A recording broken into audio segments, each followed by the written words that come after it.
Welcome, guys. I have my beautiful, beautiful friend Dari here. Hi guys. Dari, I'm Cristel. A lot of you know me, obviously. And this is my first ever podcast. So I'm excited. I want to grow on this. I want to have good things come out of it, okay? And I felt like I needed a good first guest that will kind of help, break the tension a little bit because I'm very camera shy. Okay, I like to take. We're from the selfie generation. Okay, we're not the get in front of TikTok and blah blah blah, blah do all that. True. I wish I was more like that, but I'm not. So we're kind of breaking into it. You know what I mean? Yes. So I love you. We always bonded from the start. So I'm like, Dari, you got to be my first guest. Yes. So Serenity Says Podcast. That's the name of my podcast. I'm gonna give you guys a quick where it came from. Serenity and Serena are from the 90s American Sailor Moon. If you're a Sailor Moon fan, you're gonna get the gist of it because the Japanese version is Usagi, but the 90s dub is Serena. That's why my daughter's name's Serena. And Queen Serenity is the mom. So Serenity has always stuck with me. Yeah. Queen Serenity and then Princess Serena. And that's Sailor Moon. Anyways, at the end of every Sailor Moon episode in the 90s, there was a little segment at the end called Sailor Moon Says. And she would give you advice on the episodes like moral of the story. So like if it was a love episode, she would be like, all right, like love advice. It was a cute little segment to kind of like give advice and just overall. So I'm like, okay, I think I like that. We can do it girl talk. For me, I want to have this as artistic creative space.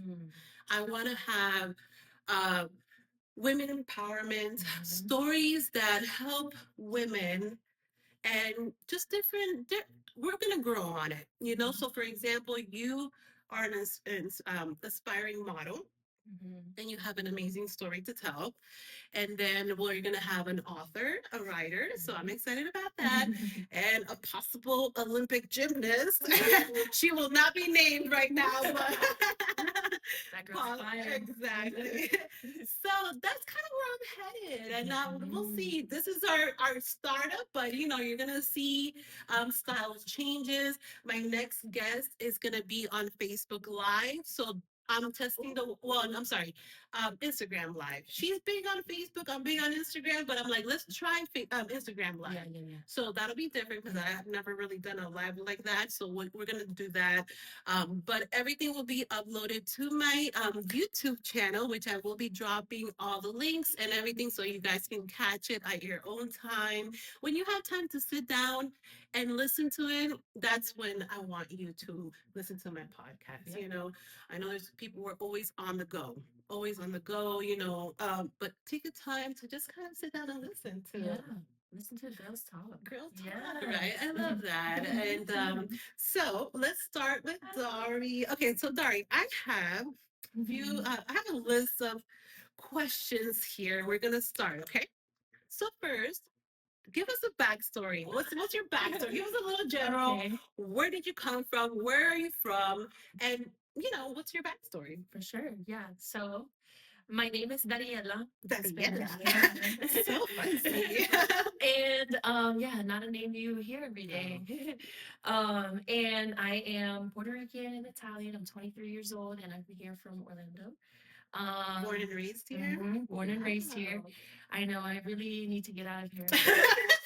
Listen, you don't meet a lot of locals because being in Orlando, I've noticed there's so many people from all over the place. There are a lot of locals, but it's very rare to find someone born and raised, Very growing true. up here, Very and true. but so you've been here all your life. Yeah, that's very true. It is very hard to find people in Florida that are from Florida. Yeah. Yeah.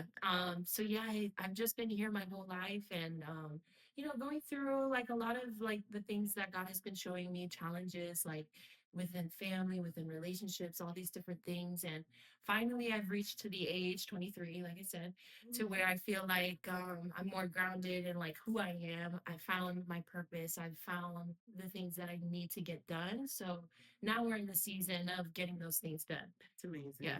That's amazing for a 23-year-old to say, okay? Because I know a lot of 23-year-olds that don't have it together, but we're not comparing because everyone has a different journey. And it's a good thing that you have already found this at an early age. And plus, women, we mature a lot faster than men. Let's just put that out there.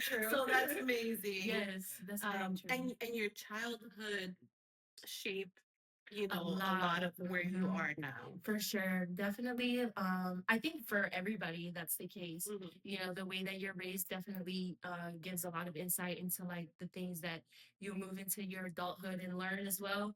Like for example, when I was in my childhood, there was a lot of lessons that I like had to learn that I had to like keep learning, relearning, you know, until I finally got it. And then once I got it, you know, it was like a new lesson was, you know, replaced. And it, you know, so it's just kind of like that. You kind of have to just keep going through life and overcoming all of your different challenges. And, you know, I'm not sitting here being like, oh, yeah, my life is great now. And before it was terrible. No, because sometimes I still have bad days, you know. But it's all about how you respond to those things. Definitely. Yeah. Definitely. Because I'm 36, you're 23. And even to this day, we're dealing with life, and life lessons and a lot. So, to be able to make it and gone through everything you've gone and still be here talking about it, I mean, it's so inspiring. And we're going to get more into your story. Oh, yeah. But overall, like your childhood, would you say you had a happy childhood? Was it up and down? Yeah, no, my childhood was definitely harder than the typical childhood, I would say. You know, I always say comparison is the thief of joy. You never want to compare like my story to yours or your story to mine. However, yeah, I do know that in my childhood there was a lot of things that went on like in the family that shouldn't have happened.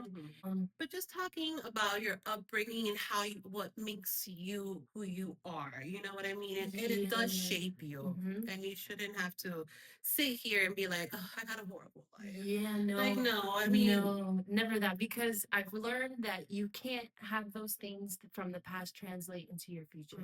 As soon as you do that, it's like I said, the lesson starts all over again, and you go 10 steps backwards. Exactly. So that one of those things that I had to learn was actually abuse. When I was in my family growing up, for some reason, my family was like super involved with like abuse. I don't know why, but they always thought like disciplining your children with abuse was right. And well, I believe it's a Hispanic trait. Not just, we're Hispanic, okay? And that's what we know. Well, I grew up the same way. It disciplined by abuse, which nowadays it's not the way to go. But this abuse was a little more extreme. Yeah. Oh, wow. I would say it was a little more like directed towards me because of the situation I was in. I was living with my father and I was living with my stepmother. My stepmother was a little angry that I wasn't her child. So she would treat me a lot different than the others. No, she would treat me a lot different than the other children in the house. And you know, that made her really angry. She tried to like that's not nice. Yeah, she tried to like kill me a couple times. What? Yeah. Your stepmother? Crazy. I was gonna compare her to Cinderella's stepmother, but she might be like no, pretty much like Cinderella's stepmother. Like you know how like Cinderella was staying in the house, always cleaning. That was me. Oh my goodness, I did not know that. So I'm learning this about you right now. So up until I was like 7 years old, this was the case. And it was really, really bad. My dad didn't know that the abuse was going on. Your dad didn't know, so she would hide it from your father. And at that age, it's so hard to understand because, I have an 11-year-old daughter. So I think about the thought process of a 7-year-old.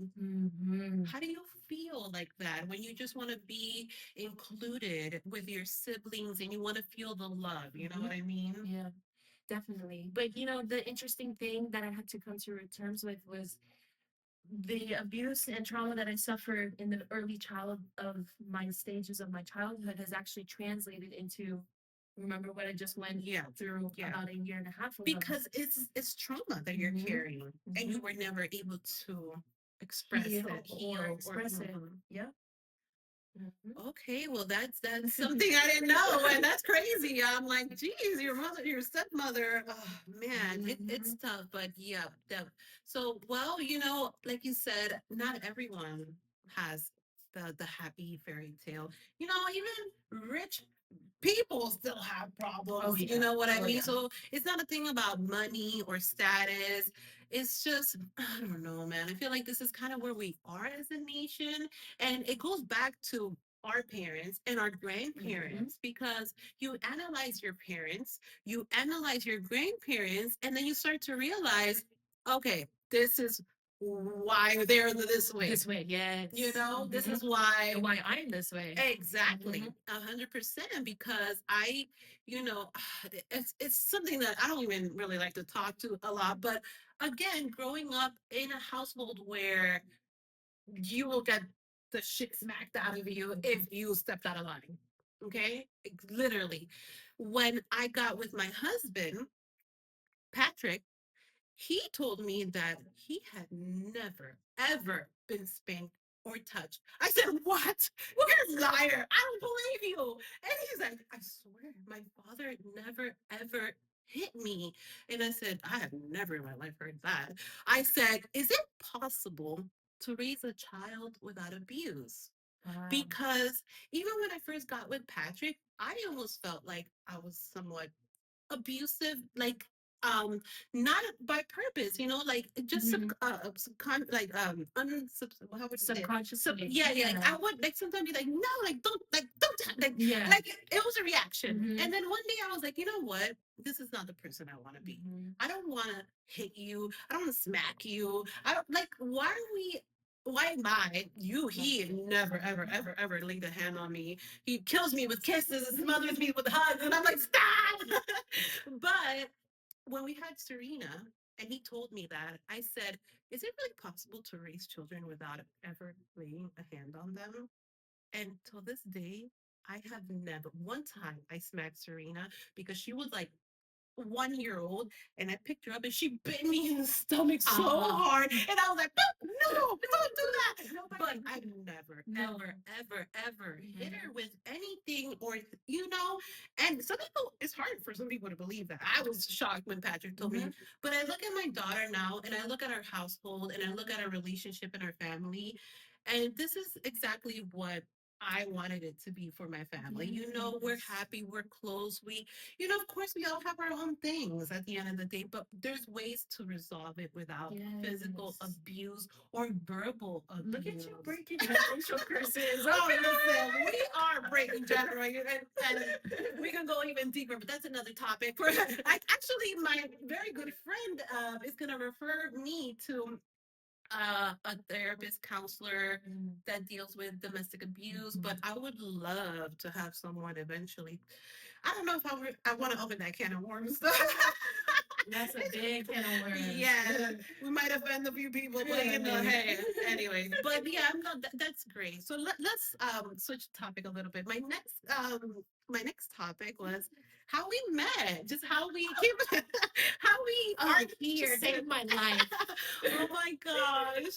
Okay, so we met in an office, corporate office setting, your typical corporate jobs. You know what I mean? She was my work mom, pretty much. Work mom. Yeah. I was adopting all the kids. I'm like, damn, I'm only 35. How am I the oldest one here? I'm like, and then I met her instantly. We vibed with the whole group, though. But we're in the same training group. We were in the same training group, and we still keep in touch with a lot of people from our group, and I love that. And then you you told me your story, and the minute I saw you, I'm like, oh my god, I hope Serena's like you one day, because like you're in the right path. You know what I mean? At the moment, and then I started to notice some red flags going on with you, and I'm like, something is off with Dari. Something's going on here because we had already known each other for almost a few months now. So we met at work, we vibed, we hung out, we just instantly clicked. And then one day, Dari's like, guess what? Um, my boyfriend's gonna start working here. I said, really? Your boyfriend? You're referring to him? Okay, that's cool. He goes through the training and they sent him right next to me. Oh, Yeah, he was sitting right next to me. I forgot about Yeah, this. he was when he sits next to me and I said, hey, are you Dari's boyfriend? Instant red flag. I said, hold on. Okay, let me give him a chance. I have like sometimes I say witchy instincts, like I could pick it up. I could see the colors around you, like something's up with this kid. Now Dari is giving me vibes, like something's going on. You were not yourself. Yeah. This who you see is what you see is what you get. You, regardless of what you've gone through, you have an amazing personality. Every time you come in, smiles, giggles, you're just radiate like joy, regardless of the life that you've had. Okay. So to drastically start seeing you down, okay, you start missing work. You're not there. You're not focused. I'm like, what's up with Dari? Okay. Then this kid next to me is giving me bad vibes until eventually I reached out to you and I said, what is up? I remember, yeah.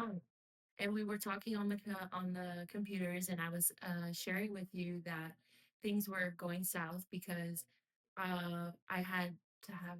I was asking you, like, do you know anywhere that we could stay? Like, I need somewhere to stay. I need a home. Do you remember this? And you were helping me. You were like, here, like, you could do this, this, this. Because you told me, like, I gotta leave with him right now, and we're homeless, is what you told me.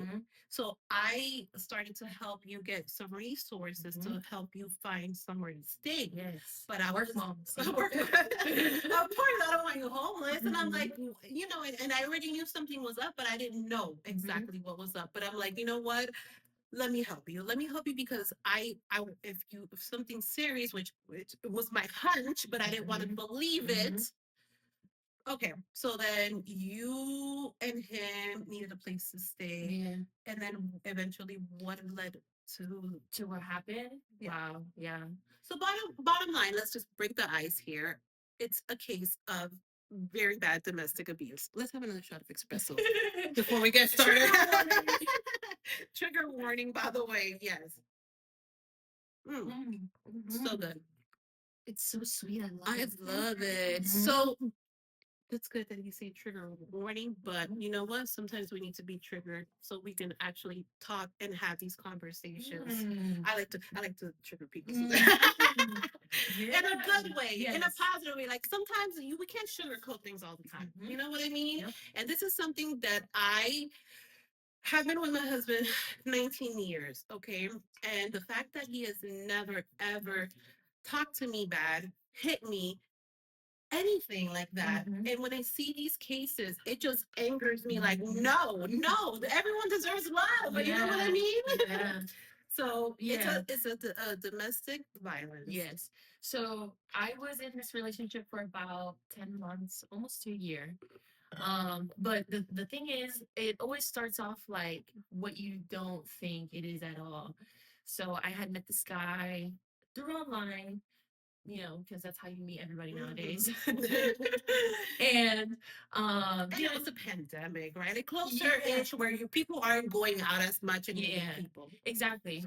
And we started getting along, whatever, but at the time I didn't know until the very end of the relationship. I don't know if you know this, but until the very end of the relationship, I had actually found out that when I first met him, he was released from the mental hospital. Oh my goodness. And I didn't know this. Okay, that would have been nice to know. It would have been nice to know off it, but didn't know that. So I met him. He went through like his little, phase of putting up a front in front of me, showing me like this reality of him that wasn't real. Like, just two-faced, like Yeah, almost like like here I am I not. mhm. It was very odd. And, I didn't catch it at first. And then probably like 3 months in, when we had like our first, pretty big argument, is when I caught it. And I was like, oh crap. So about 3 months into the relationship, did We he had get abusive with you no, or just it wasn't. It verbal? was. It was. That's when the verbal started. But you can always tell when it's Mhm. going to get down to that path because the verbal is usually very aggressive Oh. and very like Hmm. uh what's that word?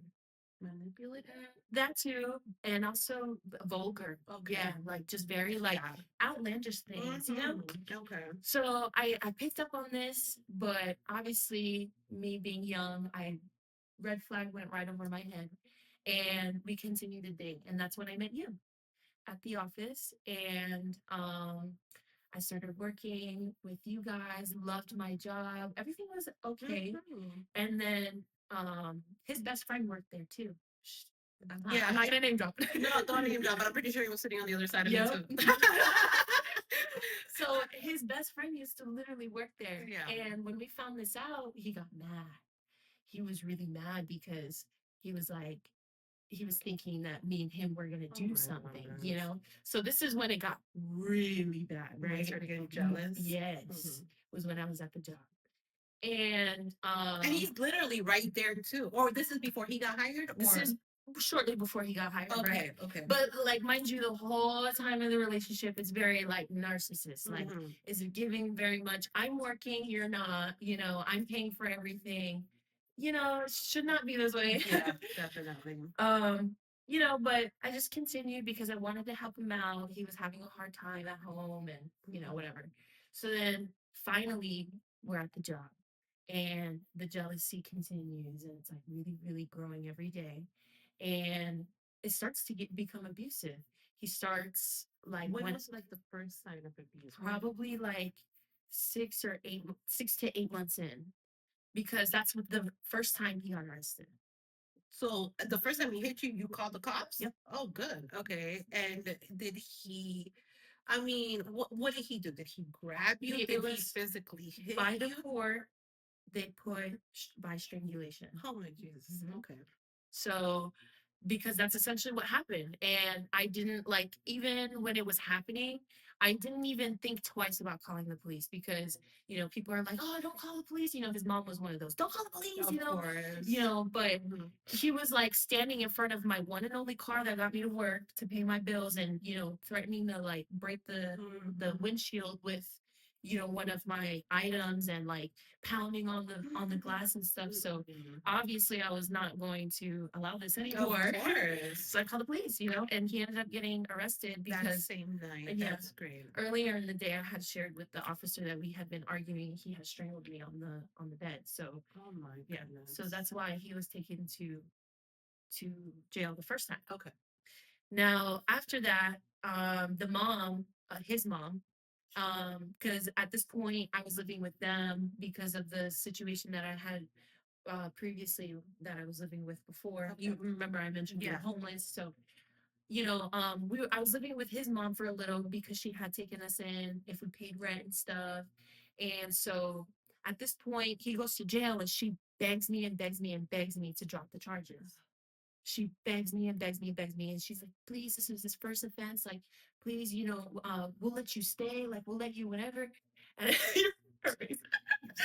I was We like, have behind the scenes yeah, here. I didn't want to talk to ruin the vibe, but I can't control my face.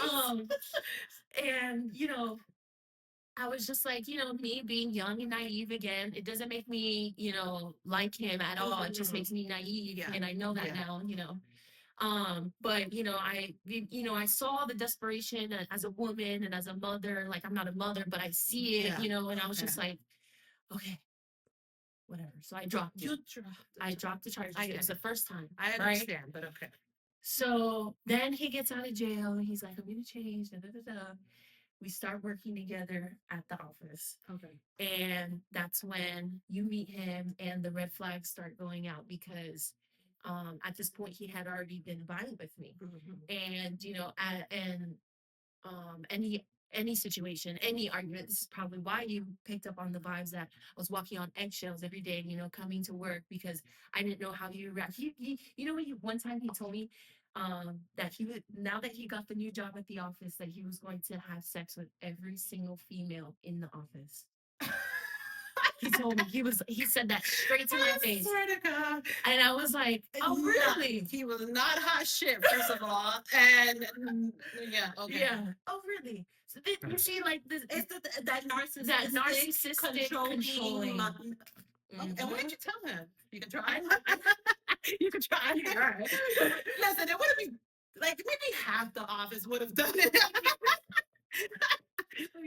But not everybody. No, listen, no, God, no. So yeah, I just, these little things, it made me realize. So then, you know, um, one day we're at the office and we get into an argument, and for some reason I'm at work and he's not. But he was there. Yeah. Okay. And we get in the car, we go home, and we get into this huge argument, and I go through his computer, obviously found signs of infidelity, and that's what made me leave. Oh, okay. So he was cheating on Yep. you. So finally found it. Everything that I've been waiting for in this moment, right? I was like, yes! So that's when my mom, like, I called my mom and I was like, I found this, da, da, da. She was like, listen, if you really want to get out of this relationship, I'm telling you right now, him doing infidelity is not enough for you to leave this relationship. He's gonna try and keep you. She called it. She literally called it. And she was like, pack down to a backpack, like, you need to leave this guy. And I was like, okay. I took it and I was like, but at the same time, I wasn't really understanding the severity of the situation, So I was just like, okay. The next couple of weeks, I'm trying to figure out. I'm like playing with him, mind games, like, oh, we're still together. But You're trying to find an escape. Yep, in my head, this whole time, I'm figuring out my escape plan. And finally, like, one day, I'm like, listen, like, I finally figured out. I had the backpack moved. My singular backpack went back home, and the next day, or actually for the next week, he's blowing up my phone constantly, emailing. I'm blocking him everywhere. Please, like, just leave me alone. He's stalking my house. My goodness. Yeah, I'm watching my cameras, and he's like watching my house, going back and forth in his car. And so one day he calls me like a week later. So he could have been soon. One day she's trying to be all in the video. So one day, a week later, he calls me. He tells me that someone vandalizes his car. And he swears up and down that it's me and my brother. And he says that he has video proof that me and my brother did this. Okay. So, mind you, I didn't do any of this. Of course not. So, he threatens to call the police, and I say, no, don't do that. And he's like, well, I'm already outside your house, so come look at the car. And I was like, okay. So I go outside, and I'm home alone. Oh my gosh, I remember this part. Yes, this is scary. Yeah. And mind you, we haven't broken up for over a week. I haven't talked to him like for the past week, And I go out there and I'm taking a video of this car, and I'm like, I'm sorry this happened to you, but it wasn't me. It wasn't me and my brother. And he's like, no, you're gonna get in the car and you're gonna help me fix this. And I was like, no, I'm not. But he threw me in the car, and he took off out of the neighborhood, and this is why he was charged with kidnapping with intent. He was. His intent was to terrorize and harm. Yeah, he quite literally like pulled me in through, like, with my arm, threw me into the car, like sped out the neighborhood, and then from there he was saying that he wanted to go do his errands. He wanted to go to Walmart, get this thing to like clean was he it. in a rage at that point? Yeah, like, for sure. Because usually when they get like that, they black out. And that's not an excuse. That's what happened. Yeah. And because who says that we're gonna go run errands when you're pulling you by force and throwing you in the car against your will? I don't know. I don't know what was going on in his head, but I just knew at this point, as soon as we left the neighborhood, I knew I had to get out this car. Mm-hmm. So I was just like thinking the whole time of what I can do. So I And that's just very brave of you Mhm. because you're in a moving car and you're trying to figure out Mhm. how to get the hell out of out it. as soon as I got in. Like what? Exactly. So yeah, it was quite the predicament, and it was very scary. But I can't imagine being in yeah. this situation. So then he's like, "Oh, we're gonna go to the dealership. We're gonna go do this. We're gonna do this." I'm like, "Okay." I'm going along with the bit, and finally he stops and he does his little errand. He gets back in the car, but he this time when he gets back in the car, he's driving a lot more crazy, and he's speeding through all of these red lights. Oh my God. He's the red lights are taking pictures of his car, Oh my God. and he's saying, "I'm not gonna stop this car for nothing." And he takes my phone. He tells me that he's gonna drive me up to North Florida, and he's going to leave me there by myself.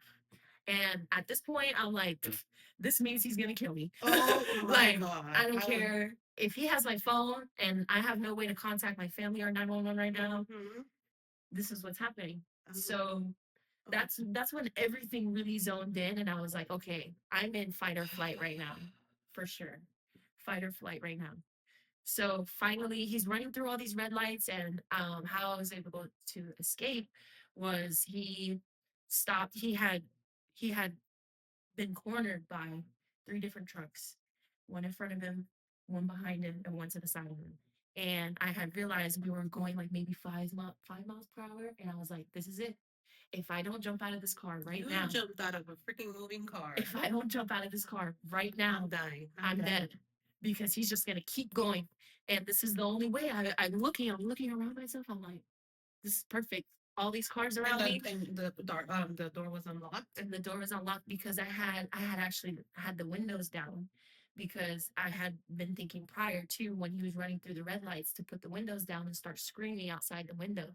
And someone later had actually called 911 for me and reported this, and the sheriff. Yeah. When you got out of the car or before? No, before. So like when he was running through the red lights, I was hanging out the window screaming for help, and someone had reported that and saw that. No way. Yeah. You had done that, and he didn't. What did he say? What, I mean, Nothing. He was in a rage. He was like driving. Yeah, So he was a so in a someone rage. saw you. Oh Yeah. my goodness. And the whole time he's like, of course, doing the same thing. Like, I'm trying to reach for my phone, and he's like elbowing me. I suffered like bloody lip, bloody nose. So he was hitting you in the car. Yeah, for sure. Like whenever I would want to get my phone was when he would You definitely left your hit phone me. behind. No, so as soon as I seen the trucks and whatever, I just looked at him, looked at his I would have. pee. That's how you got him. I looked at him, looked at his pee, and I was like, boom! And I grabbed The phone? the phone from under his butt cheek, and He was he was sitting on it. Oh, He was sitting on it, and I grabbed it from under his butt cheek, and I swung the door wide open, and I just tucked and rolled out of the car. That's the only thing I had with me, by the way. I had a bag with me, but it was empty because I only put like my wallet and my phone in my You were bag. playing along at the time, like, let's go, because you were in your house by yourself. So Mhm. where did you grab a bag? Because he was telling you to go, or you just Mhm. had it with you? I think I just had it with me. Okay, Yeah. okay. And yeah. Oh my God. Do you need a moment? No, no. Yeah, but Yeah, yeah. no. That is very brave. The fact that you just open. I mean, you could have been. You could have got hit by the trucks, moving trucks. Yeah. I could have got hit by the car behind me. The car behind me even got out, and he was like, "Are you okay? What's going on? Oh Like, my God. are you all And right?" you were like hysterical. Oh my God, yelling. yeah. And what did he do? Did he drive off? He tried to flee? So he did try to flee, but then he went right back to his house, and he started texting me like suicidal things, and like taking like videos. I have video proof of him like trying to kill himself and stuff. And he sent it to me, and I by the glory of God, when I had got out of the car and I had ran straight, as soon as I ran straight, there was a cop car right there. Oh, And he was pumping gas, and he was just looking at me, and I'm can covered you in blood. can you imagine the point of view of that cop of seeing a girl coming Up to you while you're pumping like gas on the job. help, be asking for help? Oh my gosh. Mhm. Hmm. I still have that cop's name. Thank you. Shout out to Ryan Lewis. Oh, He saved my life that day, and he really like it. It was crazy because even when I was going through it, I had to sit there and like process, and like he sat with me for over an hour, just like tell me what really happened, what's going on. And the more that he got out of me, the more he was able to build that case. And he was like, and he okay, was on a mission because he was the one that helped you with all the original yes, he stuff, did. right? Yeah, He's with like, the we're gonna original get this charge. guy. Yep. That's He great. was he was really really adamant on getting this guy. He was really upset. So yeah, they ended up arresting him literally like within the next hour, and he served his time Thank for God. over a year. You definitely have a guardian angel because it, Wow. it's not an easy thing to do. I have met women in this position. A few months ago, I met a woman who came into my home with a partner, and and I noticed her vibe off the whole time. Okay, she wasn't talking. The guys went to get a bottle, and I tried to like open her up, so it was just me and her. And then when they got back, I noticed that she was drinking more than the men. And I'm like, Mhm. okay, that's a red flag. This woman wants to escape something. Mhm. But I was trying to open up to her, okay? When they were getting ready to leave my house a few hours later, I noticed that they were getting aggressive. The guy, super narcissistic because they're usually like that. They're so into themselves Mhm. and they tend to give it away themselves Mhm. sometimes with their behavior. Mhm. He was giving me red flags the whole time. I never met this couple. They came through my cousin through they were Yeah. my cousin's friends. He was my cousin's friend, and I didn't even know there was a female in that house. And I've known they've been there forever. So when I said, she lives here? And he's like, oh yeah, my cousin kept his mouth shut because he was his friend, the man, right? And he didn't want to kind of like, that's not my business. I'm just paying rent here. But that's how men are, because I would have raised hell. So, anyways, when they're leaving and I go to kiss this woman goodbye, she grabs me and she's like, please don't let me go. I'm being held against my will and I am being abused. Ah, Can you imagine what it's like those words, man. to hear that Wow. in your own household? Wow. I said to her, hold on, you are not leaving. I grabbed her, I took her to my balcony, and I said, tell me what is going on. What is going on? This is a 45-year-old woman. So the fact that you at 22 managed to do Mhm. this is why it's so inspiring because I feel like a lot of girls in that age. I mean, I was a girl in that age, so Mhm. I can 100% say that Mhm. it could go the complete opposite. I know girls that have gone the complete opposite. Exactly. And so we're talking about a 45-year-old woman who cannot escape domestic abuse. She was being trafficked because this man was taking all her money. He took her license, her passport, everything.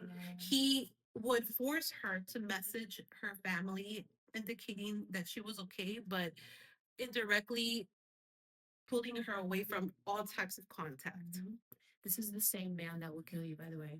Of course, I did not want to let her go. And she kept saying, he's going to kill me. He's going to kill me. He's going to kill me. I said, okay, listen, you're a little intoxicated. Let's work this out. Mhm. I ended up calling the sex trafficking, domestic abuse hotline. Um, And they said that she's a 45-year-old woman. If she doesn't do anything about it, pretty much there could be nothing done about it. So what I ended up doing is I ended up building her a case through the sex trafficking. She said, if you're able to get this woman this case number and she calls us to confirm the story, we'll pull up with a police car. that's all it takes. I said, listen, this is on you. I got her the information. I got it through my cousin. I said, girl, do please. I said, what do you need? I will buy you an airline ticket right now. I will pull up to that trailer that you guys are because he kept her in horrible, disgusting conditions in a trailer in the middle of nowhere up in the villages. Uh, I said, I will pull up right now with my husband and get all your stuff and bring you here. I will get you a ticket to California where you, what do you need? And let me help you. She was terrified for her life. I had to let her go. And I wish I didn't, but unfortunately you can't help everyone. And then piggybacking off of that story, just to see how you feel about it, because I saw an article. I think it was the Broward Police Department. Okay, they have posted an article about the article. The caption said, I was trying to find it, but I had lost it. It said, "Wife is killed by husband uh, due to domestic violence." In the article, is talking about how many times this woman seeked help, how many times they let him go with a slap on the hand. Okay. How many times she called 911 and they have audio.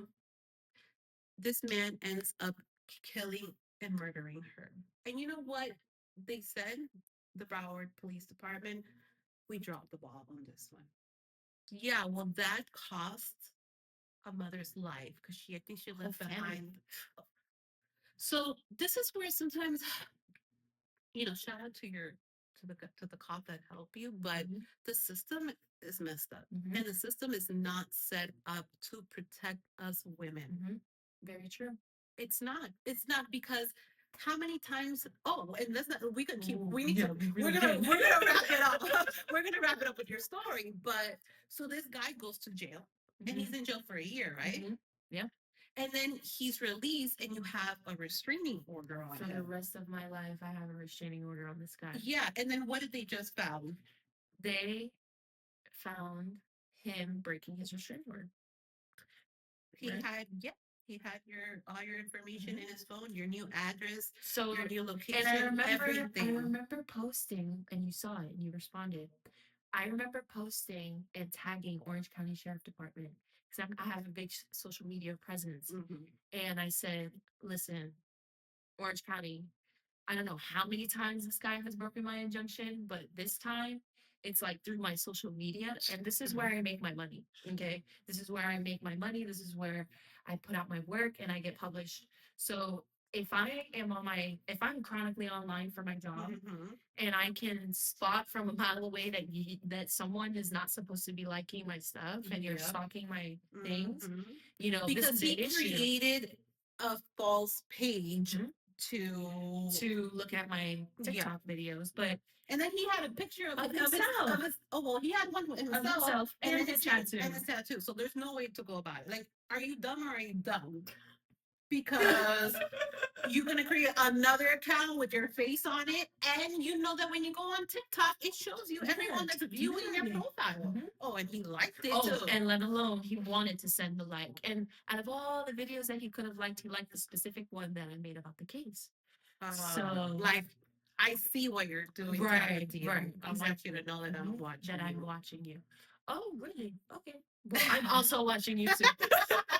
Yes. So but in a different way. No. Yeah. And so, I immediately screenshotted that, sent that over to my lawyers, and his probation officer immediately went to his phone because they have a search warrant for his phone now that he's on probation.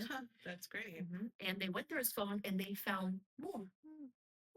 They found my new address that I had moved from. Oh my goodness. And it was pinned, saved, favorited all in his phone. My goodness. Like as if he had already been here or he was planning to go to my new address or something. So this is exactly why to piggyback off what you just said, this is exactly why we need the Orange County or everywhere. No, not this is a nationwide issue with domestic violence and supporting the women that are in these situations. Because when you have repeated offenses like this, especially in my case, because I don't know if you recall, it was a kidnapping charge, which faces life in prison. So why is he not? Because they actually dumbed down the charge, right? Oh. Right. Because why?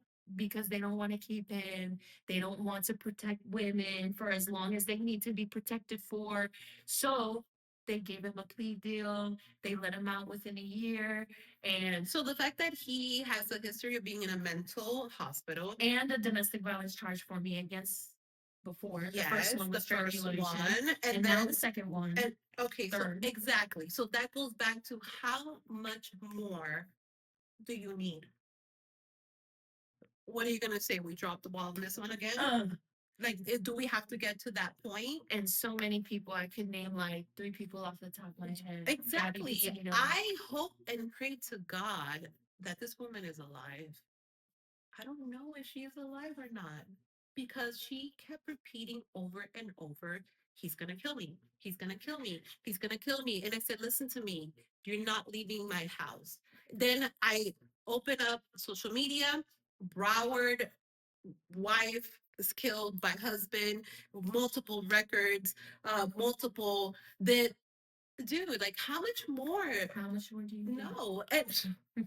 And the way we're going, I mean, not to throw politics in, but when you have a literal president degrading women, that just gives men irrational confidence That's to true. continue to do what What they want to yeah. do. Hell yeah. So true. You know, so Mhm. it's one of those where we need to take power back. Yep. And you did that. And I'm so proud of you for getting out of that. You know what? You can too. Oh Anybody. yeah. Anyone that's going through this, and I will also leave the hotline snowing. Yeah, yeah. She's we're gonna send her to bed. She's too excited. Snowy, go to bed. Mwah. You want to be here? No. Go to bed, Snowy. Go to bed. Go to bed. Go to bed. Go to bed. She got the woozies. um, she began the woozies and like going crazy. You know, dogs. You get your own podcast later. Okay, so I'm gonna drop the hotline for this because here's another thing that's crazy. So, okay, so this happened on a Saturday. When I tell you, I couldn't sleep all day thinking about it because it affects you. Oh, you yeah. know, I woke up telling my husband, I'm like, I have to do something. I have to do something. And my husband's like, you want to pull through? No, I mean, I would, but no, not really. Yeah. Let me start by calling the hotline. Mhm. I was on hold for 50 minutes. I could not believe it. I told Patrick, who the hell has 50 minutes when their life is in danger? Risk.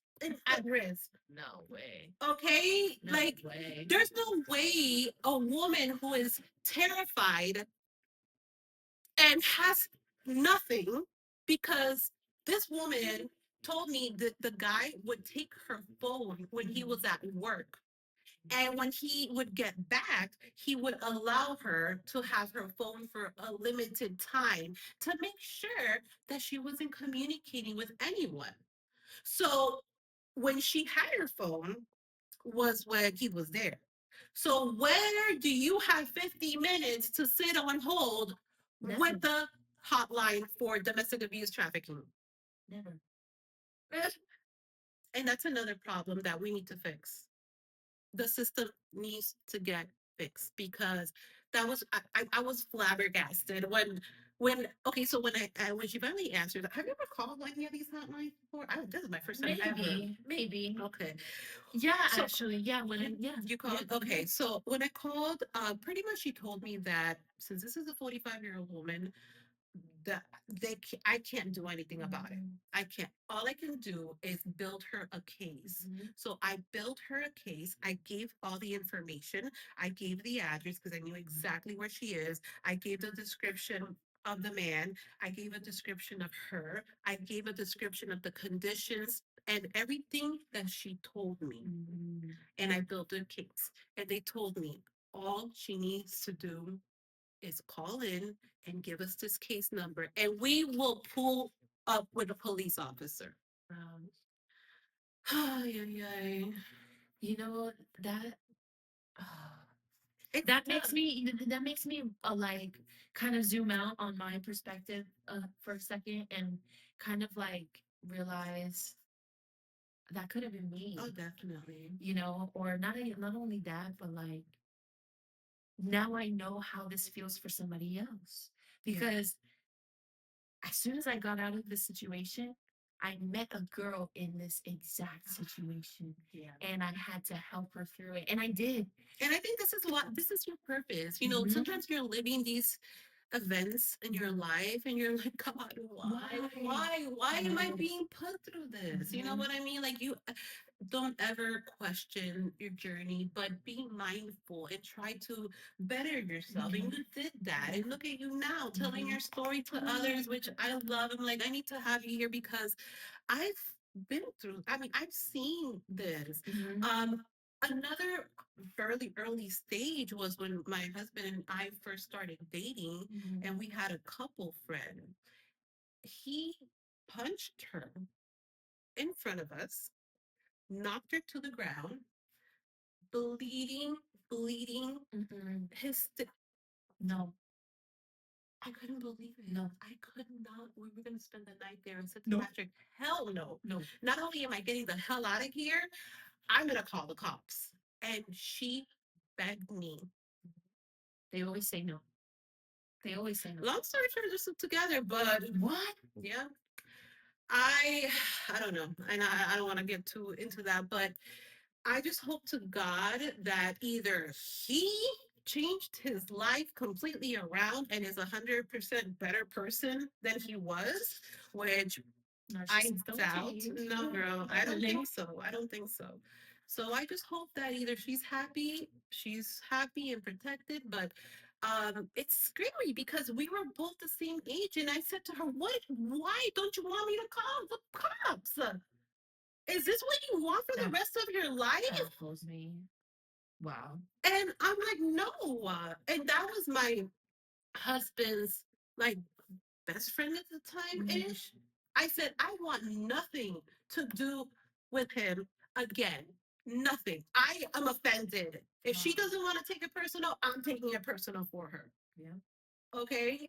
And then, because he makes fun of me, I can't stand Chris Brown. He's like, you're still over the Rihanna. You're not over the Rihanna thing. I said, no, I'm not over the Rihanna thing. No, I'm not over it either. And I'm sorry, I do not like Chris Brown because he already has a history with a lot of his women.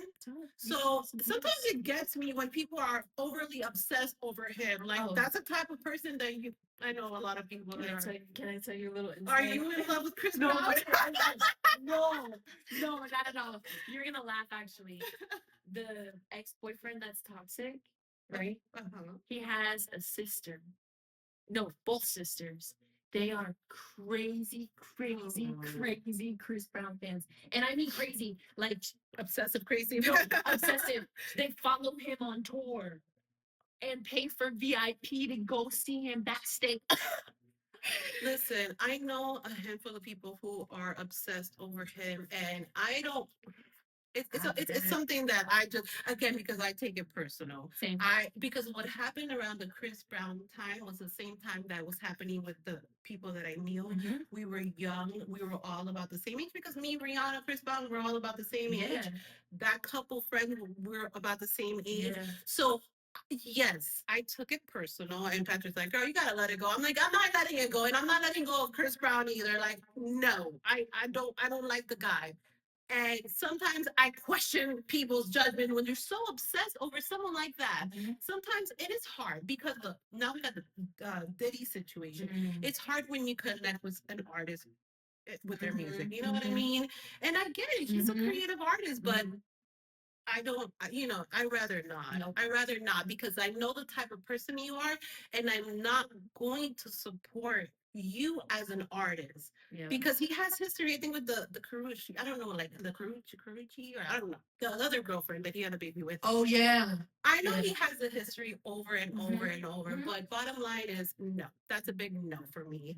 But I just wish that overall we can what?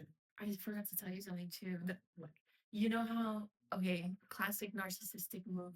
You know how I told you he broke his injunction, right? And he went back to jail. In the meantime, he got a new girlfriend. Oh my goodness. And they're still together. Oh, so she was funding him from jail? Oh yeah. Oh yeah, because he was in jail for almost he was in Over jail here. a year, right? Uh-huh. And then he got out, and then that's where they caught him stalking you, and he went back just because we pulled his record.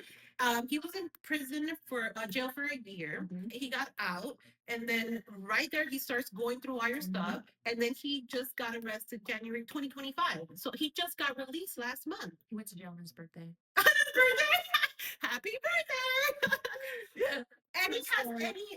and he has a girlfriend in between. Yeah, And he has a managed to girlfriend. okay. Yeah, and for some reason, also, I'm going to teach y'all something I learned. A narcissist and his new supply are always obsessed with you forever and ever. That new girlfriend had me blocked way way before they even started dating. And I was like, interesting.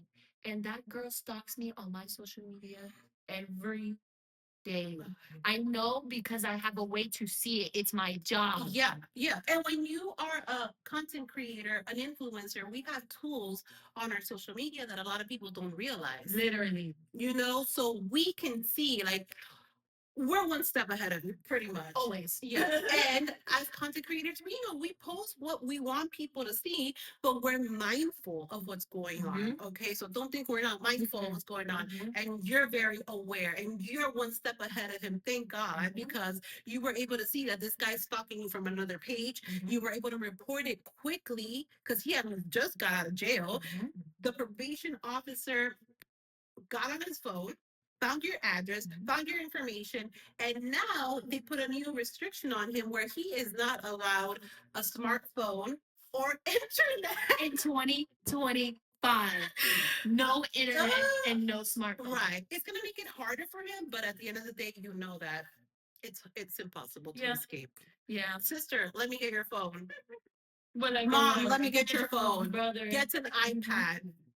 You know? Yeah. But so that's what his life looks like for the next 7 years, and my life looks completely different. Definitely. And you know what? Just to kind of end on this and talk about something better, positive. You and your spirit and your guide, you're gonna do amazing things, okay? And that's why you've been able to overcome what you've overcome. Because I think ultimately is, you've been through a hard life. And a lot of people, I feel like a lot of people play the victim. Like, I can't do this. Like, no, because I had yeah, we all have a story to share. But ultimately, is how you take those lessons and change as a person for the better. Yeah. If you really want it, okay? And that's what you're doing. And this is why opportunities are opening up for you. Yes. Like moving to New York. I know. I'm gonna miss you, but that's just enough. Listen, I don't like to go to New York all the time, but I will sacrifice and go for you, okay? Listen. Okay, so you are a model. Yes. Okay. And you are gonna chase your dreams in New York. I'm so happy for you. I feel like you need a hard reset. Let's start over again, but for the better. Yes. With new lessons and experiences. That's amazing. So tell me a little bit about so we did a photo shoot. We did. Because you're like, oh, I'm an aspiring model. I said, girl, come here. Let me get your face beat. And you worked it. Till this day, it's my favorite. Oh. Don't tell anybody. But it's my favorite. It's so gorgeous. But you know what? When you vibe with people, you create magic. Yes. Right? Yes. Right? Because I've had people sit in my chair and I'm like, girl, you need to calm down, okay? Like right now. Yes. But you came out beautiful. And after that, you started like opening really blossoming as a model. You started posting your pictures. Yeah. You were approached by a photographer. Then you started with a model agency. You took your first trip to, well, was it your first trip to New York? Well, have you been? Not first, but first trip to New York for career. Yes. For career. Yeah. Solo too, right? And you went out there, you were meeting with scouts, you got a call back. You're gonna be in New York Fashion Week. Oh my God. I always wanted to get New York Fashion Week as a makeup artist with MAC. I always wanted to do it because MAC sends people to New York. But girl, it's hard, needless to say. Okay, it's not everyone. Usually they pick like top creative directors, so it's just not everybody. But I still have that on my bucket list. So hey, if you could put a word in for me, I'll give you some business cards. As soon as I'm in that room, as soon as I'm in that room, girl, I got to. Yeah. So yeah. So that's an amazing. Oh my God.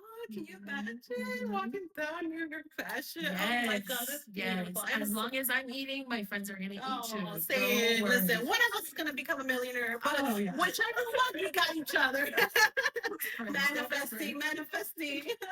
Oh my God, New York. Oh God, I can't imagine. I'm so excited. Are you excited? Yeah, but the way I'm thinking about it too, because like a lot of people are like, no, don't go. Like we love you here.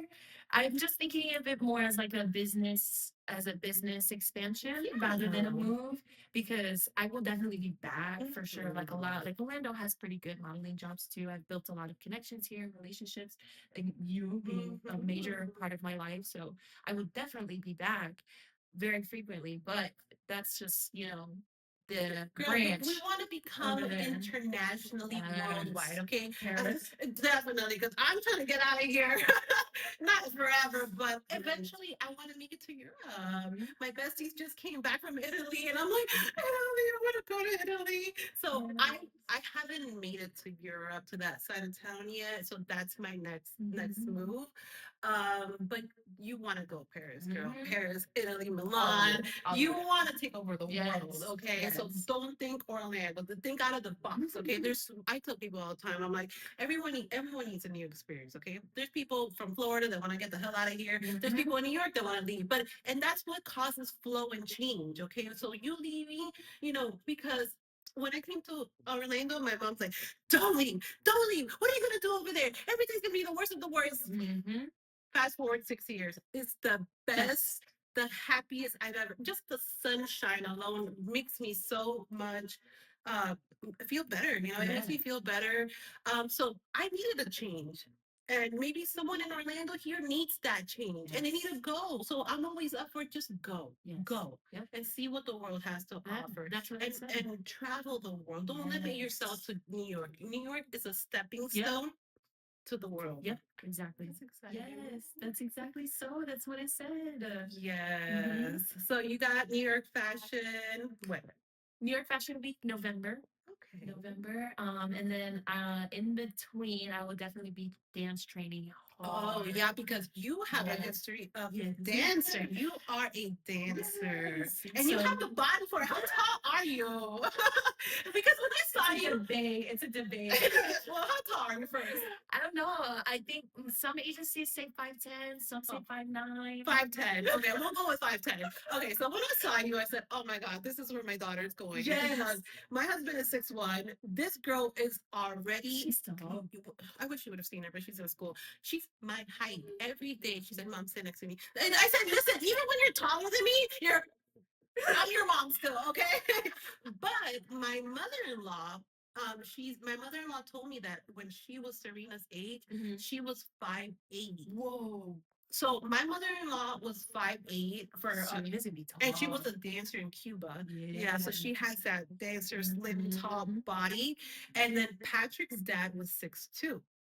So Patrick is 6'1". I'm throwing it off the average because I'm 5'2". But when I saw you, I said, "Oh my God, I could totally see Serena in you." And I'm like, I was like physique, And she's a gymnast. And you're a dancer. Oh, she's been binge watching Dance Mom for the third time. And I said, "Listen, I saw the first season. I'm like, I can't do these type of shows. No, please, no. I already call me when JoJo Siwa comes on. I think it's towards the end." I like JoJo. She's a character. She's a character. I still remember her. But she's like, "Mom, come in." I'm like, I catch a few episodes of Dance Mom, but you're a dancer. You started your career in dancing. Yeah. And then the modeling came after. Yeah. So do you do you train to be do you train other dancers, or do you create choreographies, or what's your role, or you're just part of the team? Definitely taking on a leadership role whenever I step into a room, always. So when I do, but even when I go into like an instructor class, like I'm always standing in the front. People usually follow me, you know. Nice. But yeah, I do thoroughly enjoy choreographing and teaching, which is definitely the goal. But I haven't danced in quite a while, I will admit, like probably over a year. So I have to definitely No, step girl. my When you get on that floor, everything's gonna yeah, come come back. back. Hey, you know what I was telling Serena, because I told her that I wanted her to take dance classes. In the floor, they have the four events: bars, beams, floor, and bowl. Okay, well, she'll kill me if I didn't say this in order. But anyways, the floor, okay? They have a dance routine. Right. She didn't get my Latina side of the movement of, Yeah. this girl is definitely in the white zone. Like, I'm like, girl, break it. Like, how do I shake you? Like, I want her to be a little bit more fluid. You know what I mean?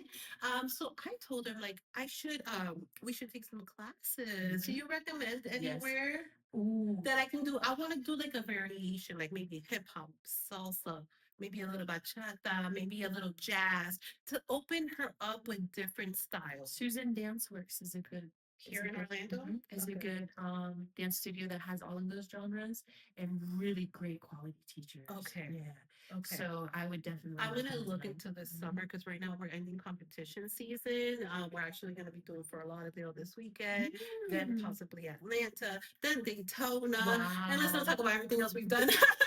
We just got back from Tampa. We've been in Vegas. Yes, I saw Vegas. That was so cool. Yeah. I'm like, listen, you can take us to the Olympics. And okay, so she's like, Mom, my name is Serena Barrett, SB, like Simone Biles. She already told me she wants to go to UCLA. Okay, so Patrick is like looking at houses in Las Vegas. In Las Vegas, he's like, we're not going to Los Angeles, Las Vegas. It's like from here to Miami. And I'm like, hey, listen, wherever you take us, we'll go with you, okay? But have you ever seen Simone Biles on the floor? And I tell Serena, like, the choreograph with the music is what makes it. Yep. You can do the best flips, but I do strongly believe that the music and just loosening up your body, because she's still very new, and unfortunately, we didn't grow up the same. We grew up in the 90s dancing all night to salsa house parties. Okay. Literally. And that's not the lifestyle she had. You know what I mean? I wish I would have been. I love to dance, but she's so shy when it comes to that. So I think that maybe classes will help you with that, right? Absolutely agree. A lot of gymnasts that I know do take dance classes, even if it's just one or two times a week. Yeah. You don't need to be a professional, but getting that little training in will definitely strengthen anything that she needs to apply for her actual what she loves to do. Yeah, for she sure. loves it. Even football players do ballet, don't play. They do. Football players, Yeah, they do. Sometimes football to like players open up their hips and backs and stuff. yeah, yeah. For it's intense core training too. So like lifting people up and like it's just Before we leave, I'll drop. Oh, we can also put the link of the. I'll look into it. I'll look into it about the dance studio. Yeah, because I know a lot of girls who because this gymnastics doesn't offer dance class. Some do. Some bring. So I know there might be a few moms that might be interested in signing their daughters up for like additional dance, because I think it's a must. You know what I mean? And right now, Bad Bunny is trending with his like salsa album. I'm like, listen, we're gonna practice to Bad Bunny. She's like, oh, Mom. I'm like, okay, we'll get there. I'm still kind of breaking her up, but she is like has the Olympics. Down. So let's go. So I'm so glad that's her thing. She's really good at it. She is her passion. Yes. And when it's your passion, when your passion aligns with your determination, and that's where it's up. You gotta keep going, even when you fall. And it's okay to start over. Sometimes people think like that's the best, isn't it? To start over. Exactly. Once you hit rock bottom and you're finally like, oh. Exactly. I've started over many times. I've dabbled in many different things. I was working at a salon, and that wasn't a fail for me. I took advantage of it. I learned so many things. But yeah, then people saw, okay, so she's not in the salon. I guess you're not doing good. No, you can assume the world, but ultimately, I do what's best for me, okay? And I try different things. You got to get out there, you know what I mean? So, when your passion aligns with your determination, your willpower, your positivity, and, be a good person. Right. Bad people, good things don't come to bad people. So just keep doing what you're doing. Yes, that's a recipe for success right there. Definitely. And some people don't understand that. Some people think, oh, I I can't do this anymore. I quit. Okay, well you can quit, but start over. Maybe quit this little time ago. Maybe I didn't quit, but like maybe I closed the salon because I felt like it wasn't working out. Then I realized I reevaluated like what could I have done better? Where can I go? Um, and this is where even till today I'm still figuring it out. And it's okay. It's okay. Totally fine. And a lot of things with society is that, and one of my favorite phrases is time is an illusion. Time is an illusion because there is no time, really. Time is infinite, okay? But our society has made us think that you gotta hurry up and get married. You gotta hurry up and have the kids. You gotta hurry up and get the house. You gotta hurry up and get the husband. You gotta hurry up and go to college. Your career. No, where's like why? And a lot of people, like maybe our mothers and grandmothers, and our programmed still that way. And it's unfortunate, but this is where we come in. Yeah. And I think I'm a millennial. What are you Gen Z? You're Gen Z. You're like, yeah, you and my sister are the same age. Gen Z. And then Serena's gonna be like, what? I think they're like Gen Alpha, I think, or something like that. Okay, but the good news is that I'm hoping that with every generation, we start to make a change for the better. And it all goes with, what you project to others. And this is why I talk to Serena all the time. And you're like, no, let's try to do things the right way. Right. So I think everything is going for you. To wrap it up here, what's your advice to people in your situation, aspiring models? Ooh, to aspiring models? Yeah, or just overall, what's your advice to women maybe that can relate to you? Yeah. I wrote something down about because for a long time, once I got out of this really bad relationship, I had a moment of realization of a lot of things, but one of them is being obviously I need to pour into myself. And that's probably the best advice you could ever give anyone is to pour into yourself. Yes. Because if you're ever stuck, which I was stuck for a while, what do I do? You know, is the modeling gonna thing work out? Like, come on, that's so broad. Like everybody wants to be a model, and not knowing exactly if you're in that position right now and you're like, I'm really stuck. I don't know what I want to do. I'm confused, and you're at crossroads. Stay true to yourself and just remind yourself who you are. And also, I wrote this down because someone told it to me yesterday, and I liked it. It said, "Don't be afraid to learn new things because ultimately your purpose is everything that's led you here. So don't be afraid to start over and learn new things because your purpose isn't a destination. It's something that you're living right now, and it can always change. So just because I'm a model now does not mean I will not be an author in 20 years. and, Exactly. And in 20 years, who knows? I might not be modeling. I might be like, oh, modeling. Oh yeah, and honestly, models, the time frame for models really it's a very short one because they want them young and fresh. So unless you make it to Tara Banks, that's where you can stay relevant throughout the year. So this is the peak. This is why you gotta take it and go with all out. Jump the gun now. Do it, girl. It's definitely, I love that. And that's the same for you guys. Like, if you have something underlying that's like you've just been sitting on and you're just like, oh no, dude, what are you waiting for? You always take the risk because you would rather not, or you would rather do it and then not, you know? And if you have you ever seen, I'm sure you come across this on social media all the time, famous rich people throughout history.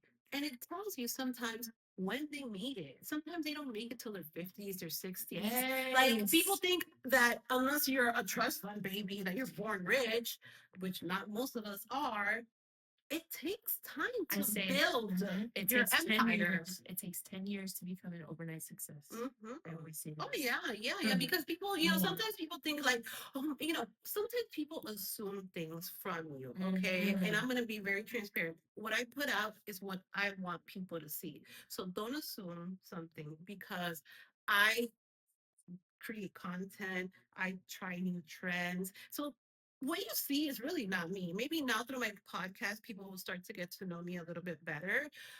But everything is not what you see. Not what you see on social Okay, media. so people think like, oh, maybe people think that I just started maybe getting any type of recognition. I've been doing this since before Serena was born. So people don't realize that I'm already almost 12 years in. Yeah. So you said 10, so maybe that's a good sign. Maybe soon I'm going to become rich soon, right? Because it's about time if my calculations are right. So no, but the point is that I've been hustling, not me and my husband, because it takes two to have what we have. And it hasn't been easy. And we've been struggling and trying trial and error. You know what I mean? Until we can find what's gonna work for us. And that's what people don't understand. People think that you gotta have it together like right now. No.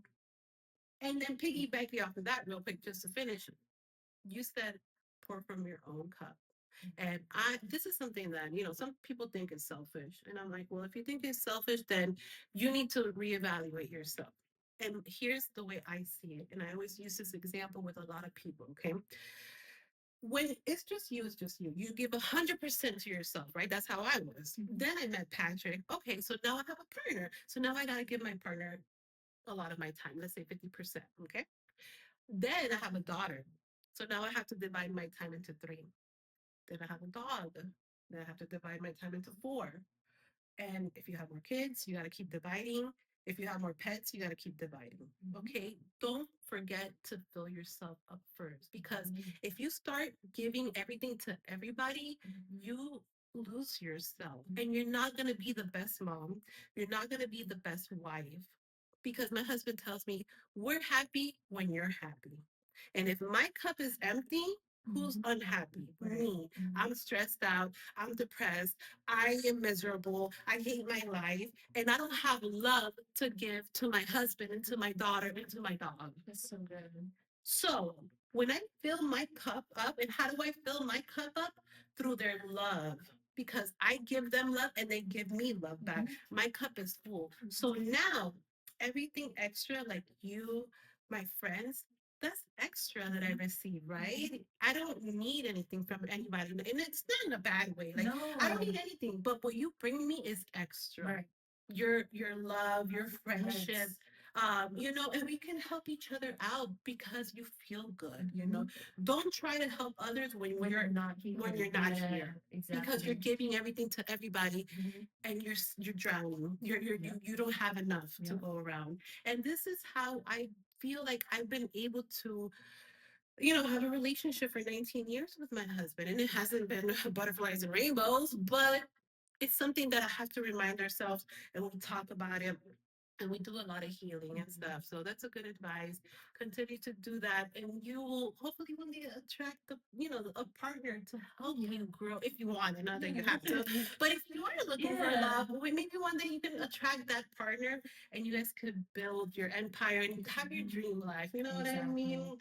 So I'm excited, Dari. Thank you so much. I love you so much. I'm gonna miss you. I'm gonna miss you so much But more. no, but it's just for now, okay? No, no, no. You're gonna have so much fun, and you're gonna be so involved in everything. Listen, don't think about us little people here in sunny Florida. No. You just keep warm up there, girl, because it's cold like most of the year. But for sure, I would love to go and visit you once you're there, you know. So I know great things are gonna come from you. So we are going to drop a few links. Okay, we're gonna first our Instagram handle. So definitely I'm starting. So please share, spread the word. And and watch it when you guys have time to sit if you want to rewatch it, just to kind of, listen and guess so we'll drop our Instagram, your TikTok if you're big on TikTok. And then we'll drop the hotline. Yes, please. Definitely the hotline, okay? But other than that, thank you, Dari, for coming. A year from now, you will be back. I will be back in a year. And you're going to talk to me about all the amazing things that you have done in this upcoming year. I know you're going to do great things, okay? Yes. And you too. We're talking about you. No, I can't wait for your podcast room to be like. Oh my God, I know. This is the baby setup, but we're going to grow. We're doing the little baby mic, super cute right here. We attached it to a makeup brush. Look how cute. This is us beginners, but hey, next time you'll see we're going to evolve here, okay? So thank you, Dari. Of course. I love you so much. Bye. Bye, guys. Bye, Serenity. Wait, what is it called? Serenity Says. So let's say, what should we say? We should be like, I need a catch. See you next time on Serenity. Yes. See you next time on Serenity Says. Bye.